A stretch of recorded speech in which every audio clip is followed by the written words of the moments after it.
What's up, guys? It has definitely been a while. I believe the last video that I did was the 892 for 2 on deadlift, and that was all the way at the end of last phase. And it's been a lot of training since then. Sheffield happened. Today is Tuesday. Sheffield happened on Sunday. So I'm going to talk a little bit about my training and catch you guys up to speed on that. I'm also going to talk about like this 2025 and things that I'm looking forward to. And I'll talk a little bit about Sheffield as well. And just like some takeaways and some, like stuff that was cool there. In terms of training, I trained today. Right now, we are right in the middle of week 3 of this like singles phase. Today was my like volume SBD day. So I want to do squat top sets every other week, as you guys would probably know by now. And today was a volume day, so I didn't have like a single or anything like that. So I did 2 doubles on squat. One was with 595, the other one was at 617. Then I had some back down triples with 562. So that was all pretty easy. I feel like if the explosiveness that I used to have, when I say used to have, like it's a long time ago, but like I had before I injured my knee, is finally coming back on the squats. This is my second block back, or like I kind of squatted coming on to the end of like the phase before the last one. So it's like basically 2 blocks back now on squats, and I feel good, I'm still not going to be pushing squats in this particular phase just because, again, I know my knee will take time to recover, and if I was to try to squat 800 pounds right now, I'd probably get it, but I'd probably reset the progress that I made on my knees. So the goals on squat for next week is not going to be like too ambitious or anything like that. I also had some last and press today. That was good, felt strong. It's pretty light. And then I had some deadlift as well. Pause in the first rep, and then just banging out sets of 4. This is low-key the heaviest that I've gone on my secondary deadlifts in I don't know how long. I think since the first time I pulled 9, this is the heaviest I've gone on my secondary deadlift. So if that's any indicator, I think we're in for a pretty big pull. Obviously, we have main deadlifts later this week, but then next week, week 4, is like, yeah. Again, I'll talk about the goals I have for next week a little bit later in the video. But as of right now, that's just something that I'm excited about. And then bench has been going pretty good as well. So I had bench on Sunday, literally on the day that Sheffield happened. I had bench, and that day was like, low-key, that day was a mess. I will pop up on screen right now my like sleep from the night before. But basically, my fiance competed in Trinidad's nationals, the same nationals, by the way, which I wasn't able to compete in. But she competed in Trinidad's nationals on Sunday, and basically she had to like make weight, and then like getting sleep and stuff like that was an issue. So I basically like had to stay up with her and help out with certain things and everything. So that was yeah, that was a mess. I got 3 hours of sleep before that bench, but I still managed to hit 551, which was good. Like it actually felt like pretty strong considering how much like sleep impacts me and everything like that. And my nutrition wasn't best on that day, so also excited for bench going forward. And then besides that, I think later this week I'm probably gonna hit somewhere around like 870 on deadlift. I'll make a separate video for that one, but probably something around like 870 on deadlift. And then next week, right, in terms of the goals I have planned for the singles phase, ideally I'm looking at like tying or being just below my bench PR. So my best bench ever is 584. I want to either hit 573 or 584. Squat, conservative, 771 or 782. My best squat is 848, so miles off that. But I just wanted to move well, just wanted to be strong, just want to feel that like explosiveness, and I want my knees to be good. That's the biggest thing. And then deadlift. So my best deadlift ever is 904. I had the first single now maybe 3 or 4 times, and I missed it for a double 1 of those times. So I think I'm due for a good PR. I'm not sure where it's gonna be. The minimum I'll probably attempt is 925. That's the minimum. Might be more if I feel good on the day, but I'll be happy with 925. I'll be ecstatic with anything over nine. Like, bro, if I pull anything more than 925, bro, God, that'll be crazy, you know. So, we'll see how it goes. I don't want to like get too ahead of myself, just because again, really now starting to like pick up steam again. But you know, deadlift feels good. I know that whatever I do hit, let's say is 915, 925 or whatever, I know that I am capable of more. And I think that in this next build up with consistency over the course of many phases versus just 2 or 3 phases, I think I'll really see like, yeah, I'm not gonna say too much. So yeah, that's the goals for next week. I'm excited about that in general. You guys might know as well, but my suspension from the IPF and from the TTPF is up on February 13th. So today, when I'm recording this, it is Tuesday, the 28th of January. And yeah, my suspension will basically be up in like 2 weeks at this point. Yeah, I think like 2 weeks. Yeah, I'm not really sure what to feel about it, just because in terms of like the international circuit, I'm kind of gonna be out of that. So it's almost like if realistically, like I might as well still be suspended. But I am grateful to not be suspended anymore after February 13th. So yeah, we'll see what happens. I'm definitely gonna compete this year. At what meet, I'm still unsure. But it's some things that I guess, you know, like I want to do.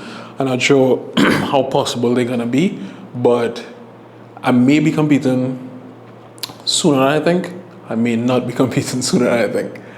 But the goal right now is really just to get like strong, like just get like insanely strong, you know. I want to be capable of 1100. Like, and I know that's something I threw around like all the last year, like, oh yeah, build to 1100 or whatever. But it's like, with my training recently, it's like I know I could actually see it. Like I could actually see like, yo, like this could be like possible, you know. And I think that the goal, regardless of what meet I do, what meet I don't do, or whatever, I need to be capable of 1100 at the end of this year. And that's what I'm going to work towards, you know. So yeah, the first step towards that is next week. After next week, I might do another block of singles just for like the bench and the squat, because deadlift probably be pretty much be like max for now next week. But I might do another phase of singles, also depending on like how the meets and stuff like that looking. Or I might just go back to like building a huge base of volume, and then just like push on from there to like, you know, insane numbers. So yeah, that's pretty much what 2025 is looking like right now for me. I just want a meet. Like once I know that I'm gonna compete somewhere, that is going to make me ecstatic regardless of what meet it is. So we'll see what it ends up being, but regardless, I will be a free man. It's crazy. I will be a free man on February 14th, so Valentine's Day. And we just take it from there, you know. Switching on to Sheffield.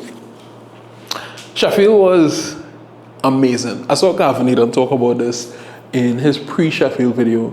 And one thing that he said is that it's difficult for him to watch high-level meets such as Worlds or Sheffield or whatever when he's not there, because he feels like if a part of him is missing, he feels like if he should be there. And that like resonated with me so much, bro. Because you guys can imagine like watching Sheffield, for me, is tough. Watching Worlds, 120 kgs in Worlds, for me, is tough. Because it's like, I feel, I just feel as if like damn, like I'm good enough to be there. I'm a good lifter as anybody there. I should be on that stage, you know? And it's been, I mean, years now at this point that I just have had to watch these meets over and over and not be able to compete.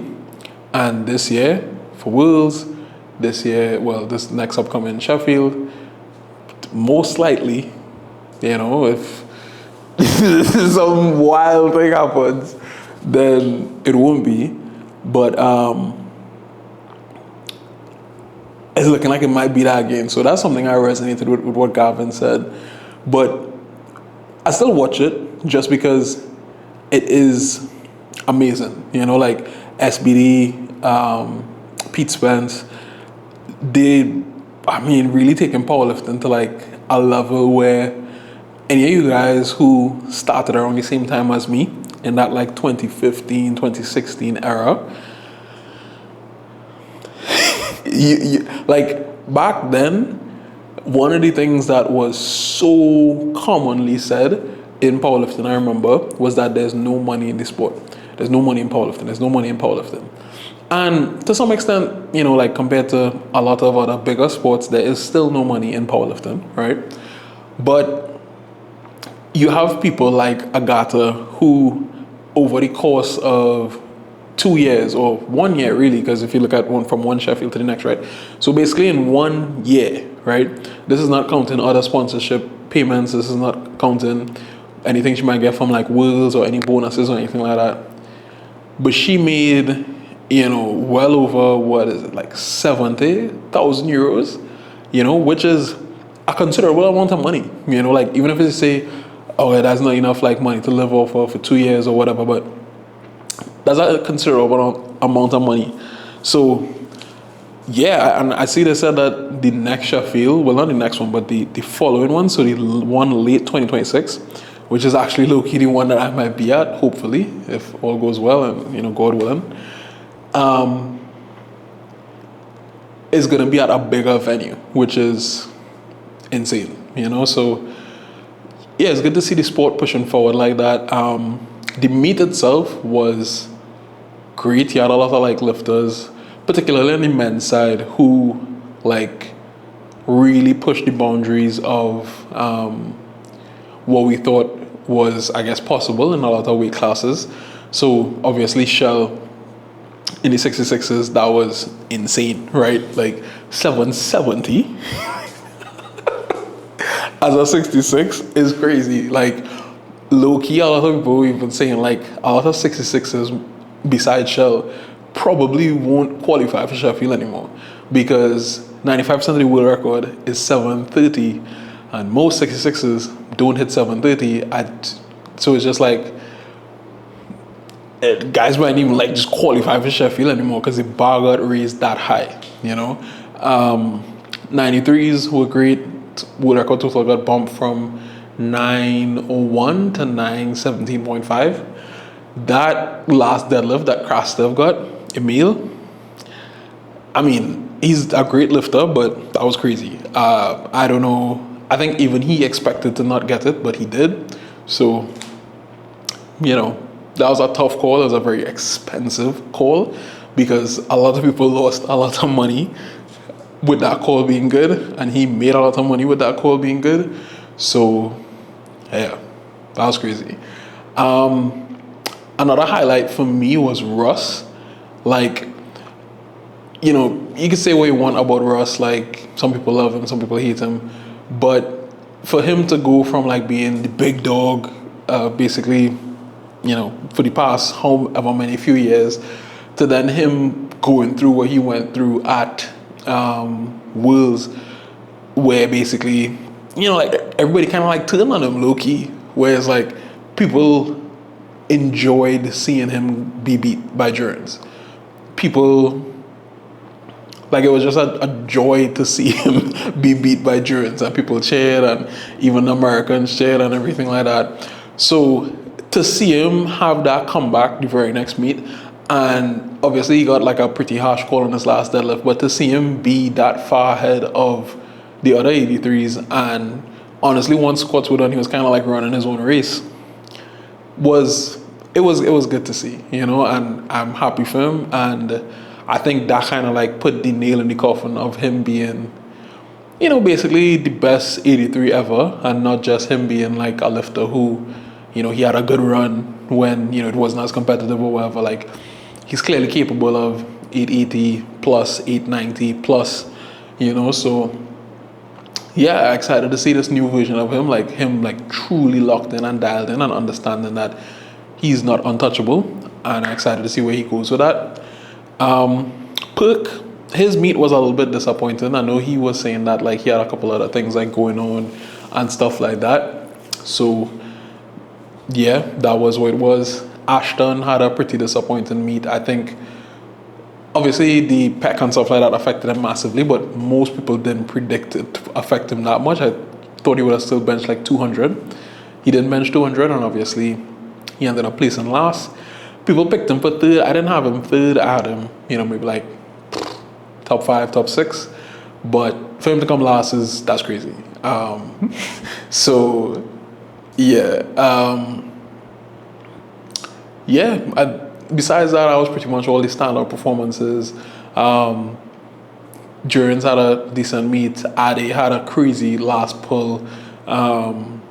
Gustav had a really good meet. Jesus kind of like, pretty much had like the same meet that he had last year, which was kind of like disappointing. I think the phenomena of like life happening to people in powerlifting, like them getting married, having kids and everything, and just simply, taking like a temporary step back before moving forward, is interesting to see, like, as guys basically go from being just early 20s or late teens and just excited about powerlifting to, like basically having lives and being like late 20s, early 30s and having to deal with life stuff, But yeah, on the women's side, I mean, I don't even know what to say about Agatha anymore, to be honest. 628 as a 69 is so unreasonable. I think she had a 640 dots and 130 IPF points.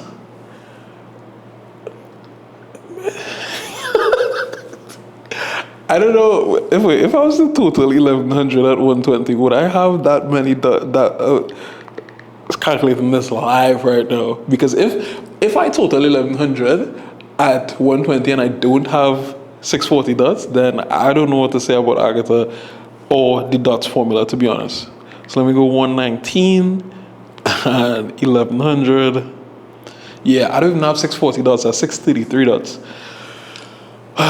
Yeah, so she is literally running a race of her own at this point, and she deserves it because she eats, sleeps, and breathes powerlifting.